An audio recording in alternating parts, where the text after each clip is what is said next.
ከጊዜ ወደ ጊዜ ዓለማዊነት እየጨመረ በመጣበት ማህበረሰብ ውስጥ ልጆቻችንና ወጣቶችን እግዚአብሔርን መፍራትን ማስተማር ኃላፊነት ከመቼውም ጊዜ በበለጠ አጣዳፊ ሆኗል።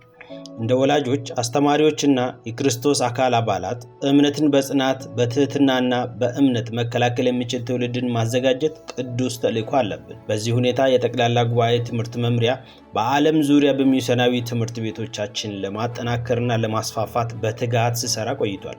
ስለዚህ ይህ ልዩ ስጦታ 3 ቁልፍ ነገሮችን ይደግፋል። አንደኛ፣ ነባር ሚስዮናዊ ትምህርት ቤቶችን ማዋቀር። ሁለተኛ፣ የተሃድሶ ቤተክርስቲያን ትምህርት ተደራሽነት የሚያስፈልጋቸው ክልሎች አዳዲስ ትምህርት ቤቶችን ማቋቋም። ሶስተኛ፣ በተለያዩ ቋንቋዎችና ባህላዊ አውዶች ዓለማዊና ሚስዮናዊ ትምህርት ቤቶችን ለማገልገል የተዘጋጀውን የትምህርት ቁሳቁሶችን ትርጉምና ማስማማት ስራ ይሰራል። ስለዚህ ውድ ወንድሞችና እህቶች ስጦታችሁን በልግስና በሚስዮናዊ ራዕይ እንድታቀርቡ እንጠይቃለን። ጌታ አስተዋጽኦን ያብዛ፣ ይህንን አስፈላጊ አገልግሎት ያጠናክር። እንዲሁም ትምህርት ቤቶቻችን በእውነት በጨለማ ውስጥ የሚበሩ መብራቶች ይሁኑ። በቅርቡ ለሚመጣው ለአዳኛችን ዳግም ምጽአት ታማኝ ትውልድን ያዘጋጁ። አሜን። ጠቅላላ ጉባኤ ትምህርት ክፍል